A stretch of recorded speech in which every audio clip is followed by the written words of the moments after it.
So just bear with me. I do a little ritual. No, I'm just playing. I should. Swimming in air. Yeah. Hey, everybody. Welcome back to the Primas podcast. I am Cindy, Prima number 1, who's a little bit taller because I have my Prima Jessica, who is number 2. Prima, how do you feel being number 2? Hi, everyone. We're starting on that note. We do have a lot of anger built up, don't we? So I feel like it's already projecting out. So let's get started. Okay. So we have a very special guest. As you can see, there's another box on the screen and there's a male. Sam, I say that because a few weeks back, we're trying to be intentional about hearing male stories. But today we have a special guest who is going to be our policy guy on the Primas podcast. And he's going to translate policy from millennial to millennials. Sam, welcome to the Primas podcast. Bravo. Welcome, Sam. Thank you both for having me to talk about this. Yes, thank you for being here. So what are we going to talk about? And if I'm looking down, you guys, it's because taking notes. Okay, this shit's serious. So as you guys have been hearing on the news or on social media or wherever, Texas is the latest state to, correct me if I'm wrong, move forward with anti-abortion laws. And it's a big deal because it's a big state.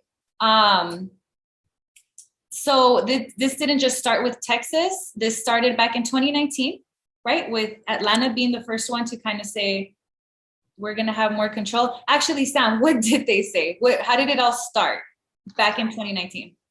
So what actually happened was really what really just started when Donald Trump was able to appoint a majority. He was able to secure a Republican majority on the Supreme Court. So that might have been as far back as 2017.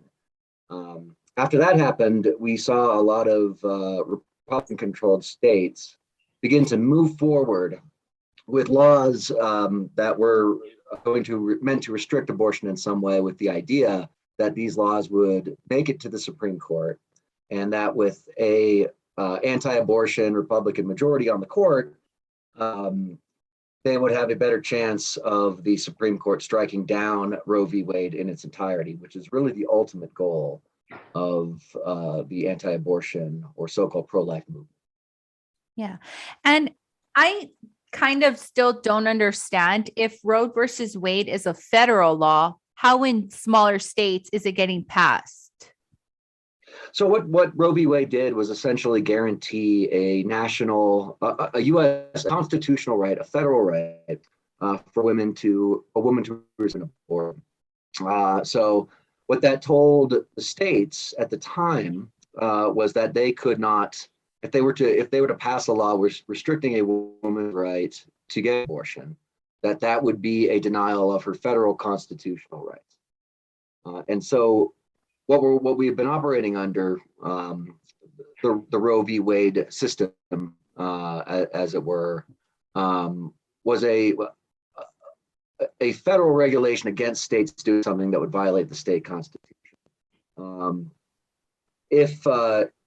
What the anti-abortion activists are really looking to do is get Roe v. Wade overturned, which the first thing that would do is it wouldn't make abortion legal across the country, but it would allow certain states to severely restrict it or even ban it if they chose to do so.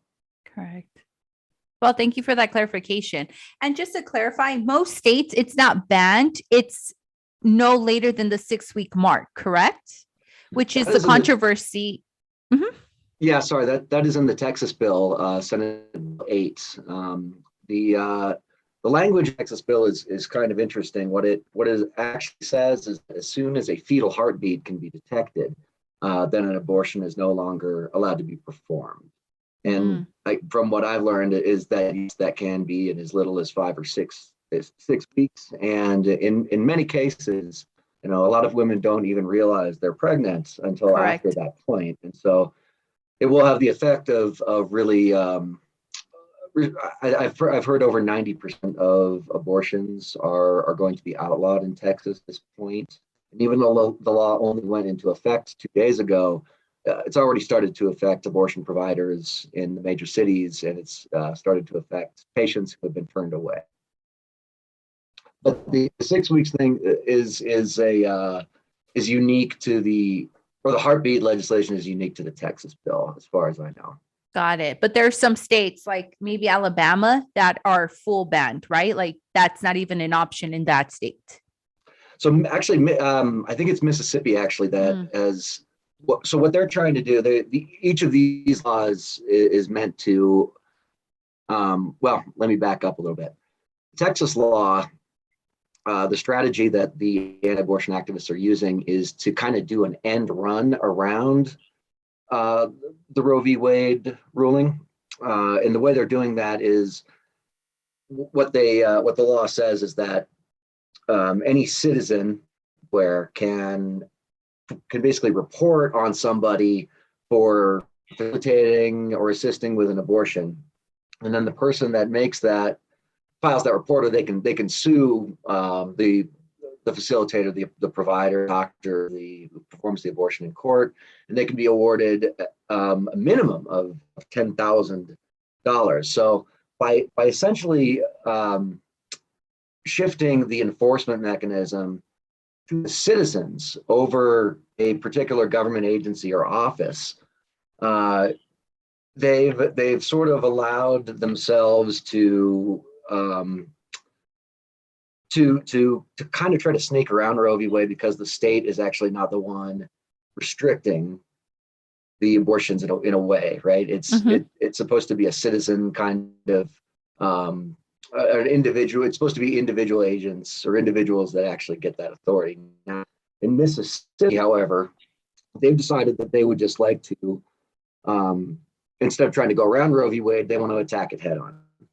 And say they want the Supreme Court to rule outright on the constitutionality of their law, and they think that with the new 6-3 Republican majority on the court, that they would be more willing to say, yeah, you know what, a state can completely outlaw abortion if they choose, and that would effectively be the end of Roe v. Wade. Wow. Either way, like there's a movement, right, going around, and it feels very triggering. It was very triggering for me and Jess, and we wanted to talk about this because we're moms, and you know, I guess it's like an attack on women that we don't get to make our own decisions. And so that's why we wanted to talk about this. Me and Sam go way back. We used to work at an organization together. That's when I was organizing in public health, and he's the policy manager for that organization still. And the reason why I wanted you on, Sam, and I told you, is because I've always gone to you to translate politics, because we're not into politics. That's not our language. But at the same time, we live on this planet that is heavily impacted by government and you know, other structures of power and control. I really want to use those words intentionally, because that's what I think all of this is about. Because when I was doing some research on this, I'm like, why though? Why would anyone care that much to try to control that decision? Like, what's going on, right? And it just kept leading me back and back and back to power and control. That's what we did with slavery. We've always done it. The African enslavement wasn't the first time humans had practiced slavery, right? Like, we've always been traditionally into controlling others. And so, yeah, so to me, it's a little twisted. It's a little like, why are we here as humans? Why are we having this conversation in 2021 where we're going to make it's already not accessible to get an abortion. So in those states that someone can perform a legal abortion, it's not that easy. So I just kind of wanted to throw that out there, because a lot of people think, you know, the people that are on the other side of this are like, that woman is killing a child and we're killing unborn lives. And it's like, it's not that easy to begin with for us to make that decision. And second, this is just making it harder. It's like a clear attack, because again, it's not that easy anyways. And now we're saying well, if you even think about it, you're gonna have heavy consequences. So I'm pissed. Well, that is true, Cindy. You know, and to your point, it has been pretty difficult, especially in the last 10 years, to get an abortion in many states. Beginning in really in 2011, after the Tea Party revolution, kind of and the backlash against Barack Obama's election, a lot of Republicans were swept to power in state legislatures across the country. And while the Tea Party itself, you know, they often complained about taxes. And even the T move, TEA stood for taxed enough already. Supposedly they were angry about socialism and angry about, Barack Obama spending too much on the stimulus package for the recession and all that. But as soon as they took power at the state level, the first thing that they did was go after abortion. And began restricting that in ways that could, in ways that it was permissible at the time. And they do often couch that in the language of, we hear constantly from the anti-abortion activists about protecting the unborn.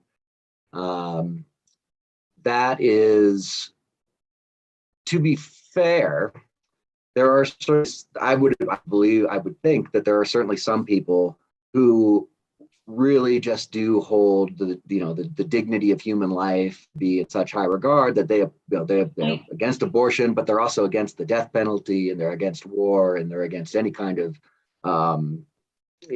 man-made human suffering. You'll find a lot of social justice oriented Catholics might be like that as well. But really, in most of my conversations with anti-abortion activists, the root of the problem comes down to they don't believe. The root of it does come down to controlling what they see as sexual excess or immorality on the part of others. So they don't seem to believe. Mm-hmm.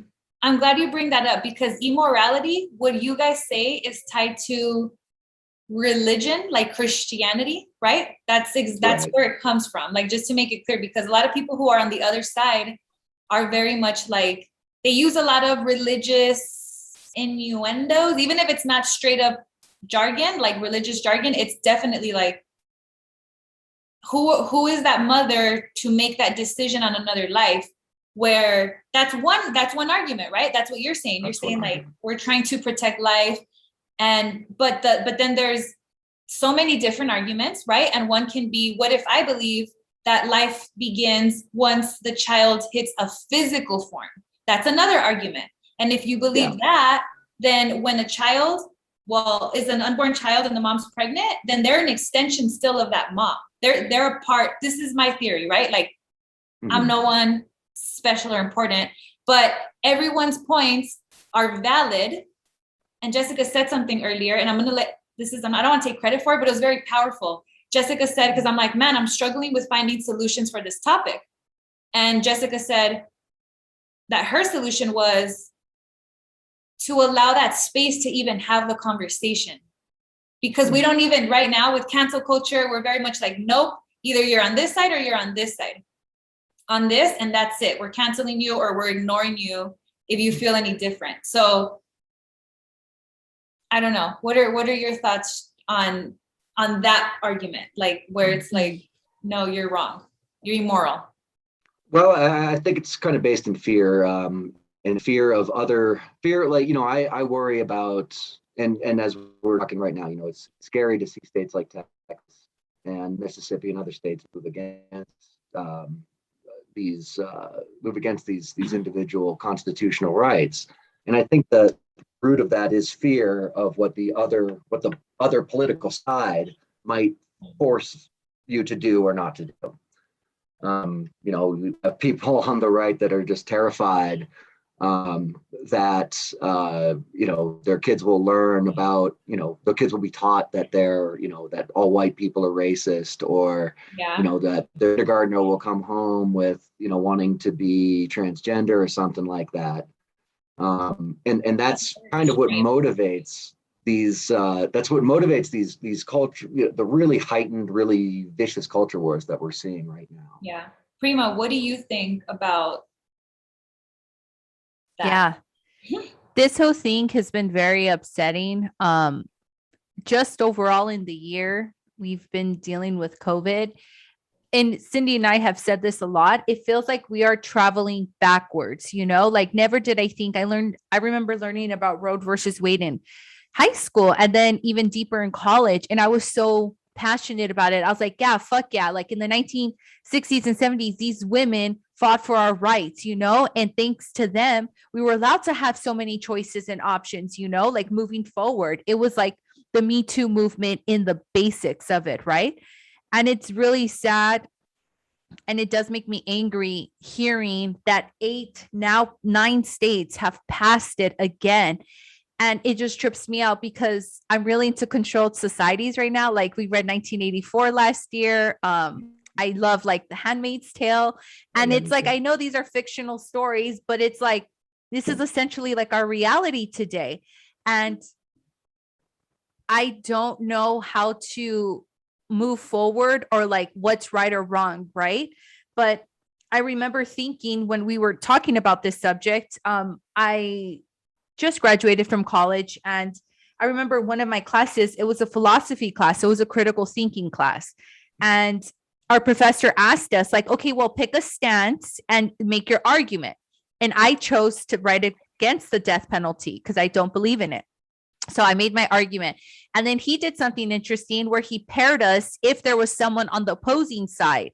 And so I was paired with someone who was for the death penalty. And I remember having this conversation, and it's relevant in this conversation because I don't understand how there are people who are against like the vaccine, but yet are for this abortion law.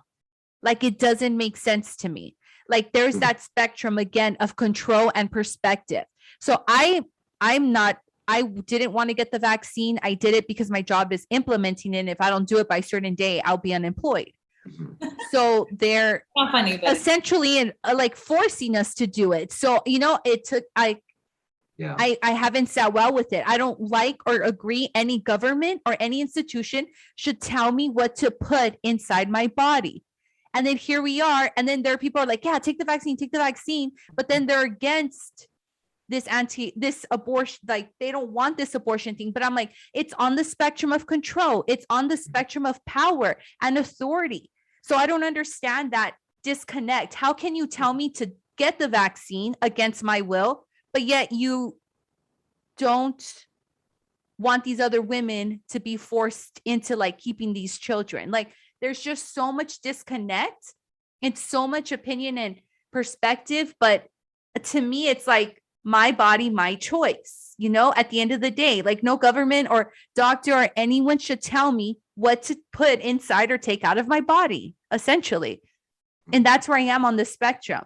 And I am pro-choice. And even though I'm against the death penalty, it's to each of their own. I don't want to cause harm or pain to anyone. And that's just my perspective on it. Like I try to think about these things, and I'm going to respect whatever you choose to do with your body and vice versa. And especially like being women, and minority women, and just learning our culture and our history. And it's like history is repeating itself again. And that's what makes me frustrated about this whole topic. It's just like, I can't even imagine what those females are thinking in that state, to have those rights removed from them. That's a great point, Jessica. And, I've heard a lot of commentary about the Texas law, and it mentioned with what we're seeing in Afghanistan right now, a lot of the same people that are running around pulling their hair, and some, possibly for good reason, about the fall of Afghanistan to the Taliban, and are talking about how we failed Afghan women there.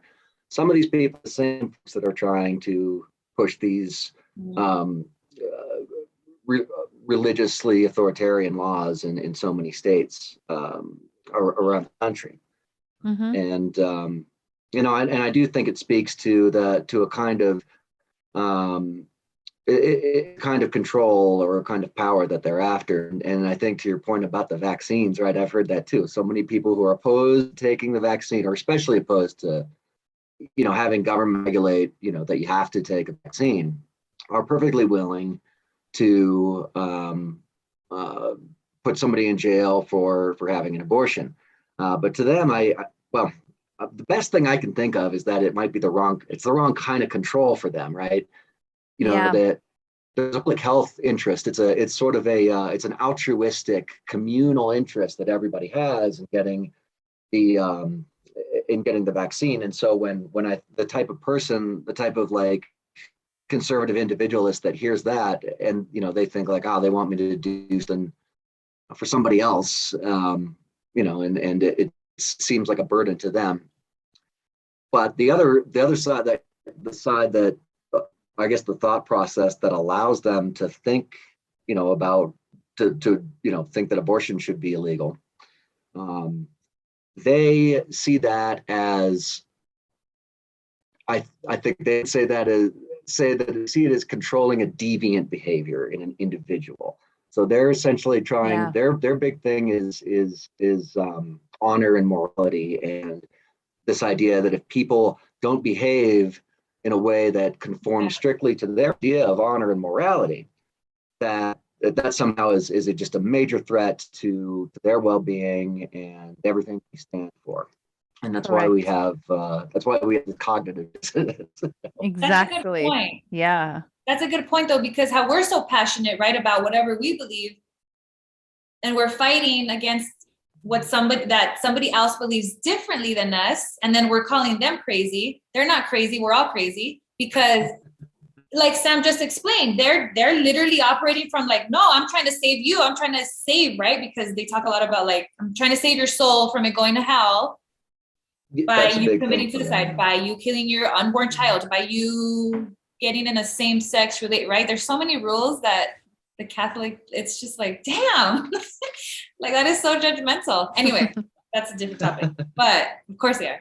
But yeah, so I think that's cool, psychologically speaking, right? Like for you to understand, to even have empathy with someone who's thinking differently, with someone who's thinking the opposite of you. Because right now that I just heard you say that, I'm like, man, so that's crazy, because this other person is like, no, I'm trying to save you. And I'm like putting myself in their shoes, and it's just like, how do we even get to like, you know what I mean? A solution. Yeah. When that's the energy that we're giving to each other. Exactly. And then that's what goes back to my story. Like, even though we have opposing arguments, I like how our professor put us together and paired us, because I would listen to her and she would listen to my viewpoints, and we would just talk about it, like it didn't get escalated. We were in the classroom setting and we were just having a genuine conversation on different perspectives of the spectrum. And I'm like, that's what I just want to listen to, but it's just unfortunate that there is no listening at this point. It's just things are getting implemented and passed. And I want to talk about it. And this is why, like, we are very motivated to talk about the topic this week, because Texas was on the news this whole week, and it was just boiling our blood, and it's just like, how is this happening? Is it going up in numbers, and 9 seems like a small out of 50, but we thought one state was enough. And here we are, like you said, it's since 2017, 4 years later. And that it's up to 9. Yeah. Mm-hmm. I think the fact that one state did it, that was like, whoa. And then it was like Alabama, right? So you're like, it's Alabama and it's the South. And then more and more Southern states, right? Southern and Midwest. Mm-hmm. So if you think back to the back in the day, like Civil War type stuff, right? Are we seeing a trend? And my thing is, so Trump appointed all of these like super hardcore conservative people, right, Sam? And then now that's why they have the power to make this type of decision. Yeah. So nobody had a vote on it, or just they within them had a vote on it? Well, the Supreme Court, it's sort of already, I mean, by knowing the philosophy and knowing what party appointed each of the justices on the Supreme Court, you have an idea of how they will rule on a particular thing. So the activist right is anticipating with some good reason that, if there was a direct challenge to Roe v. Wade now, that the court would look on it very differently than it did in the early 90s, the last time there was a direct challenge to Roe v. Wade. The court upheld it. But that's, that's really changed. The last three justices that were appointed to the court are very staunchly conservative, Catholic, and evangelical Christians. They have all spoken out against Roe v. Wade or criticized it in pretty harsh terms in one way or another. So when with the idea that they have an idea that and you're right, Cindy, nothing has really been voted on or ruled on yet. These states have passed laws, in their legislative process, where they have super majorities or they have a majority control of the state house, state senate, and the governor's mansion. They're able to do this. Obviously, if they have a very conservative governor that will sign these bills into law, there have been some cases where Republican governors have come along with some of these restrictive measures. But in most cases, they do.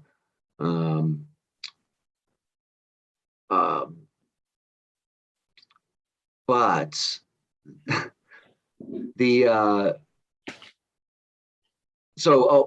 I'm sorry. Let me backtrack a little here. There was a Supreme Court ruling the day before yesterday where pro-choice activists were asking the court to block Texas law. And the Supreme Court ruled in the middle of the night, on Wednesday or Thursday, that they would not block the law from going into effect. And it was as close a decision you can get. It was 5-4.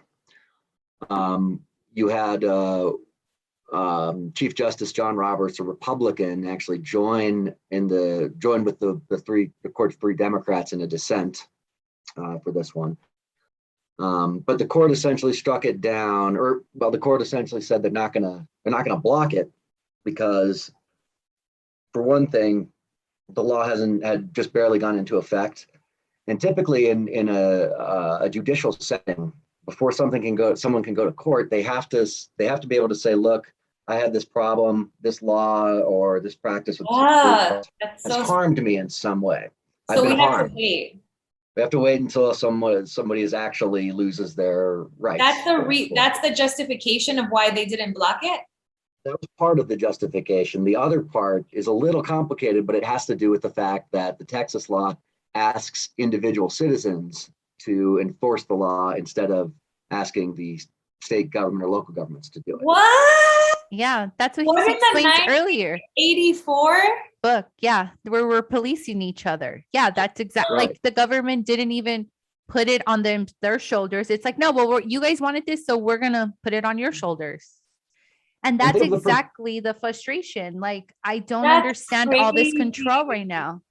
And think of the perverse incentive, right? I mean, if I'm really poor or just greedy, and I'm like, you can get $10,000 by saying this person had an abortion, that's for some people consider that easy money, right? And it motivates them to spy on their neighbors, to even lie about we're things, not the best human beings in the world, right? Like, we should just, generally speaking, we already make a lot of harsh decisions. And now this is going to create a lot of tension, whether it's from greed or hate or envy, it doesn't matter. We should not be policing ourselves, even with the police.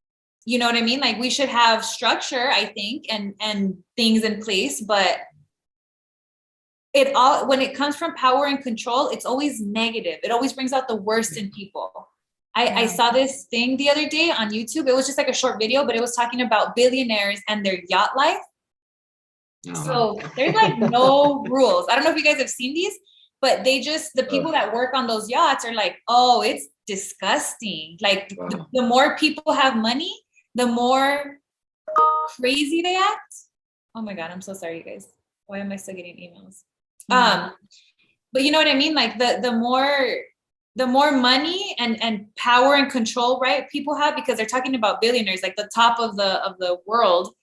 And So to me, it's very interesting how power and control brings out this emotion and behavior in humans. Mm-hmm.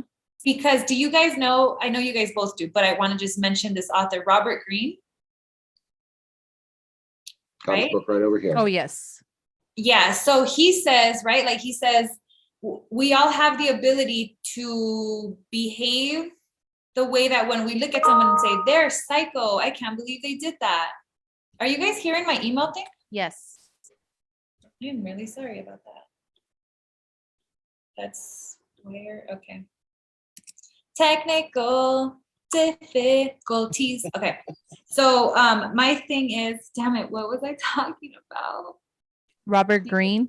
Okay, yeah. Yeah, we all have So yeah, we all have the ability to be horrible people. So I just kind of feel like this is where we are as a human species. This is where we are. This is just because technology has advanced, and I talk to you guys a lot about this, it doesn't mean that we are ready for that responsibility, because look at us. I mean, we're just, it's a lot going on. Yeah. And like you guys said, you both said words that stood out to me was like authority and like policing each other, you know, like we love psychology, Sam, and I always trip out on the prison Stanford experiment by Zimbardo. Yes.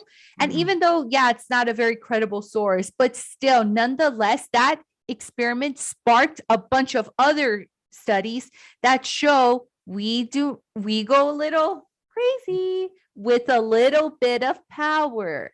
Just a little bit, yeah. Just a little bit, yes. Wow. It brings out and it like brings something out in us. Like Cindy said, like we're all capable. We all have this about us. So let's not be coy about that. But everyone, yeah, I don't know. I'm just going to move to Canada. You guys convinced me both. There's no power and control in Canada. Nope. Of course not. They're Canadians. They're always just saying sorry to everybody about everything. It just seems like like America. They're like Americans without the schizophrenia or the personality disorder. That seems like more my land, you know. That's a good one. No, but I'm sure those dynamics exist there too. In fact, there was a movie years ago. I don't remember the title of it. I know that it had the actress Anne Dowd in it. It was in the Handmaid's Tale TV series. In that movie, she plays a. This is slightly related to the Stanford prison experiments. In this movie, she plays the manager of a fast food restaurant, and some shadowy individual calls her and basically says that they're the FBI, they're the police, and we suspect one of your employees of committing a crime. And so they order this manager to do all these horrible things, including physical and sexual abuse to this subordinate at at this fast food restaurant. And she just does it. She does it because she's being told to do that by a person who sounds like they have authority, and she's carrying this through. I mean, this is a relatively normal person, totally normal person that's doing a horrible thing, but just based on the circumstances, of their life, they're willing to do that because somebody's telling them it's okay, and somebody's telling them that they can do it. But doesn't that go to show how gullible, or how, you know what I mean? Like how weak we are mentally? That obedient to authority. Yeah. That's being mentally weak, because, well, and then like the obedience to authority, like we have so much authority in place, but like earlier you were saying, Jess, the influence of the arguments, right? Like get the vaccine, don't get the vaccine, be pro-choice, don't be pro-choice. Mm-hmm. And we don't have a good enough relationship with the government, with each other, to be able to trust that there might be some truth to someone. And so that's why I think we're so divided. We're either yes or no, and that's not human. It's not natural. We're so unique, but we're practicing very much, no, you're either for this, and if you're for this, you can't be for that. And if you're for that, you definitely can't be for this. You know what I mean? And it's just like, we're losing it a little bit. Or maybe that's just the natural process of growing. Sam, what's your ssolution to that answer? Like, I don't know. Well, that's an interesting point, Cindy. Like I think we do get sort of what's the word? or boxed in or something like that. And so people automatically assume, oh, well, you're pro. So, but if I meet somebody who says they're pro-life, I assume a couple of things. Probably, I shouldn't do this. We shouldn't assume this. But what I assume is, okay, they vote Republican. They don't like high tax. They do like the death penalty. They strong national defense. They probably don't like marijuana. They probably don't like gay rights. Those are things I assume. That they hunt. Yeah, that they hunt. That's a good point. Yeah. They drive a big truck, wear a MAGA hat, right? But the truth is, people are a lot more nuanced than that. And I was speaking to a neighbor of mine who is a very, very staunch Trump supporter. And she has steadfastly said that she's proud. She has never gotten the vaccine. She's not going to get it. But she also really hates this abortion law in Texas. She said, absolutely pro-choice, and that's going to motivate her, in a way to, maybe not support certain political parties or candidates or causes in the future. Though it's a dangerous path, actually. Kind of what politically speaking. I know this isn't a political podcast, but the Republicans are playing a pretty risky game here right now, especially in Texas, because Texas is a very big state with a very diverse population. And it's possible that, there's just not an electoral majority in Texas for this kind of restrictive abortion law.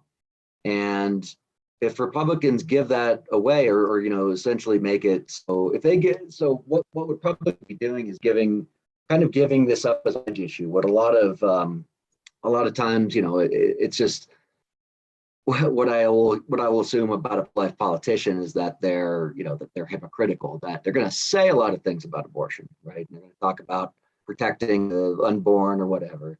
But, when push comes to shove and the rubber hits the road, they're not going to pass any of the laws because it's just too politically risky. And they like to keep that thing on the table as a wedge issue. They want to keep it out there as a tiny object to say, oh, look, remember not to vote for those Democrats because they kill babies, and don't think about the fact that they're, going to increase your unemployment insurance or help you out with services and stuff. But are you saying that they're not going to be able to overthrow Roe versus Wade? Well, I think that, so I'm torn. I don't really know what's going to happen with that. My suspicion is that the Supreme Court will severely scale it back sometime in the next year or so. That they'll make it a long process? They'll scale, because the Supreme Court justices, I'm sure they would like to see an end to abortion. They don't like abortion, but they don't want to deal with the consequences of really changing policy that drastically. A very solid majority of the country, a pretty healthy majority, like 60%, pretty much agrees with Roe v. Wade. That 60% includes people that think that abortion should maybe even be less restrictive, but they essentially, that it shouldn't be, that Roe v. Wade should be overturned, that it should not be outlawed in any state, that a state shouldn't have the right to do that. So if they move forward with this, and this is policy, that's going to move a lot of, for one thing, it's going to take a potent issue for them off the table. Because, like I said before, they're able to go to these, maybe they're not, these, a lot of times these are poor people, right? These are poor people that really could use better government services. And they don't really care if millionaires are taxed at a high rate or not. They don't buy into all that economic stuff. They don't like the idea of killing babies, right? That's what gets them out to vote. Gets them out to vote for Republicans in a lot of these states. And they don't want to, they may not act like it all the time, but they're pretty savvy politicians, and they know this. They know that this motivates their voters.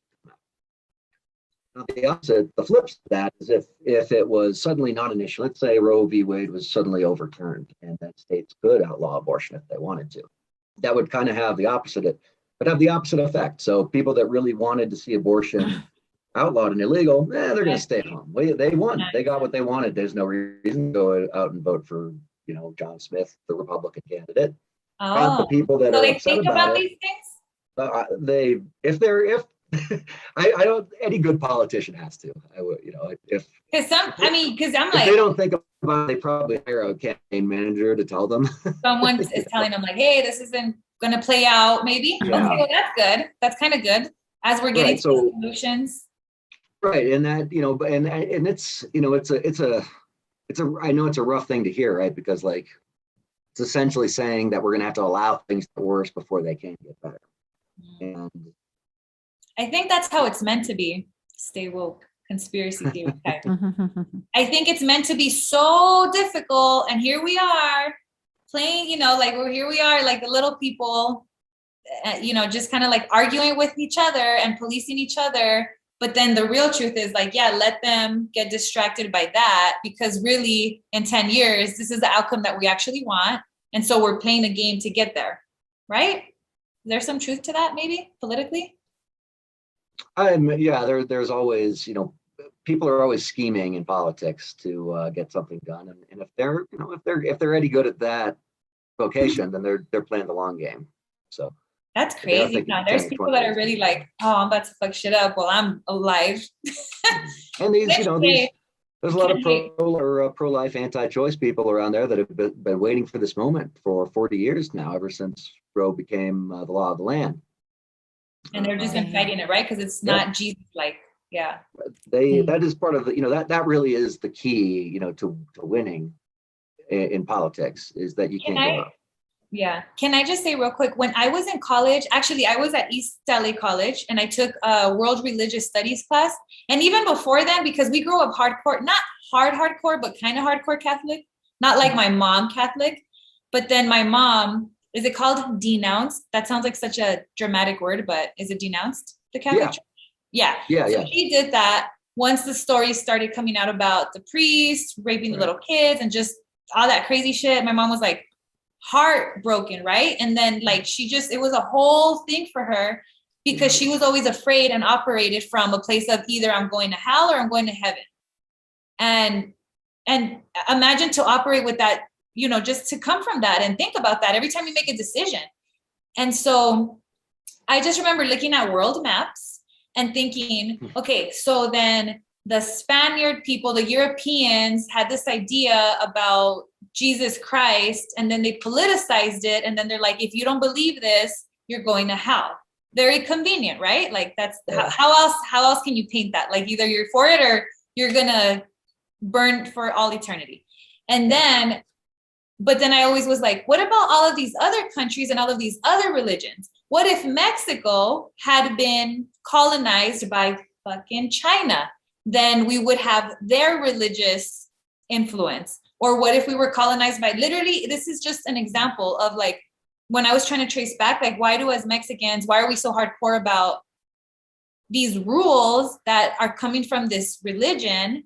And then it's a huge hypocrisy, because it's like, God is everything, and Jesus Christ, right? Specifically. And we have to follow his ways and the ways of the book, the Bible. But then they murdered so many people, and they kind of continue to, right? When any religion that's hardcore, like they're like, okay, if you're not with us, we're going to kill you in the name of the Lord. It's not personal. And then that's their excuse. And then you're like, well, that doesn't make it, but then you're fighting anti-abortion. Like what?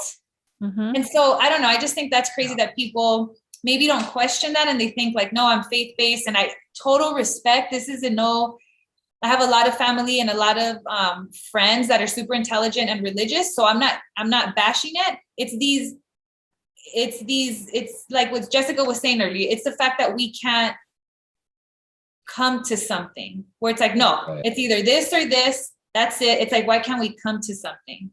So Jess, do you want to start us off on like solutions, since I keep bringing it up? Yeah. I mean, that's ultimately one of my solutions. Is Cindy and I like to end on a solution. It was really hard for me to come up with one, because there really is, it's so complex, like I wish I had the answer. But I would just say, like, just listen to each other. There is that open space in between the spectrum. It doesn't have to be one extreme or the other. It's just like, let's just come to some compromise and just understanding of each other's perspectives, and why they view that, ask questions. And like you said, Sam, when you ask people, or when they're pro-choice, you like to ask a little bit, even though you have these pre-assumptions of who they like their characters are. But it's just like, okay, let's just get to know them. Let's just hear their stories, and I love to hear people's stories. That's one thing I genuinely like to do. So I want to hear how these people were subjected in their life and why they have those viewpoints. So I could just be like, okay, like low-key mentally diagnosing them myself. Just kidding. I'm not a clinician or anything, but I'm just like, okay, I get it. I hear where you're coming from. Like, I just want to listen and here are my thoughts. Here are my ideas and my beliefs, and it doesn't make it right or wrong. It's just, we are on two ends of the spectrum. So that's a great point. And it's true. It really is true. First of all, when you do listen to, it's ironic when you actually start talking to somebody of an opposite political persuasion, what you often find is that, well, geez, you actually agree on like 75% of all things. There's like this just this little 25% that you can't quite agree on. Yeah. And then another really probably the most important reason to listen to other people. At least from my perspective, so if I have an opinion on something, or if I have a goal and somebody disagrees, I have a better chance of convincing them that I'm right if I listen to their concern and actually think about it, take it seriously. Like, geez, well, is that a real, that is a problem with that. I never thought about it that way, and then try to address that concern that they have. I think with regard to this particular Texas law. I don't know. I mean, I guess there's there probably has to be some valid something, where that would satisfy the pro-life, anti-choice base, and really not bother too much the pro-choice, pro-abortion side either. I don't really know. Sorry. No, I'm just saying that's like an impossible argument right now. Like to say, like, how can you compromise that? It's a religious thing. So either you are practicing that idea, right? That like you're killing unborn people and you're going to hell, then that's your stance, right? I don't think there's any. Right. That's right. That's a very compromising stance. And yeah, it's, I think that the people really do just want to outlaw abortion under any circumstances. They really, I've gotten arguments for debates with pro-lifers where they don't think that the health of the pregnant woman should be a factor in determining whether or not they have an abortion. That, only their life, like only if, if their life is threatened, then yeah, maybe. But if they're not, in danger of dying, then no, they're just in danger of having severe, physical reaction or something like that. Sadly, the most common reason I believe for the latest terms abortions that they make, when they're, we're talking like the trimester thing, so like 7-8 months pregnant. A lot of times they will find some sort of health problem with the unborn child, with the fetus, and they tell the parents like, look, you could give birth, but this kid's gonna have a very miserable 2 or 3 years, maybe, that they'll live, and they're just gonna die. And those parents then have to make that really hard decision. I don't think it's fair for anyone to ever have to be put in that position of saying like, gee, we're gonna have to home this child, this baby girl, and this baby boy that we love, and we're gonna have to watch them die slowly. I know that's unfair. It's barbaric. In my opinion. But those are the reasons for it. And I think some people. It's possible that many pro-life people, when they hear that kind of thing, that they will change their mind slightly about later term abortions. Like, oh well, I didn't realize that. Like they just think that they in their head it's some some floozy going to like, just decided, oh, I don't want to be pregnant anymore, and I'm just taking you take it out, and that's the kind of the cartoonish Well, picture. that's the people that stand outside of Planned Parenthood. They hold up like signs of unborn fetuses body parts, and you're just like, that's actually what would happen when someone is very desperate, I'm assuming, and they do like the illegal abortions because they don't have access. And at that point, they have to know that they're putting their lives at risk. It's so risky, like it's They might be putting lives at delicate risk, thing. right? But maybe they're saving a soul, so to them. Yeah, it's crazy. It's because you're like, And but I think it reminds me of a line of Thomas Paine, who said, arguing with somebody who has given up logic or reason is like administering medicine to the dead. You can't really get over that. If they that's true. if they're just determined, like, well, your life is only temporary, your soul is eternal. So they think that that's rational. Oh, okay. It's okay. We're gonna get through this. My part of the solution was to learn more about power and economics.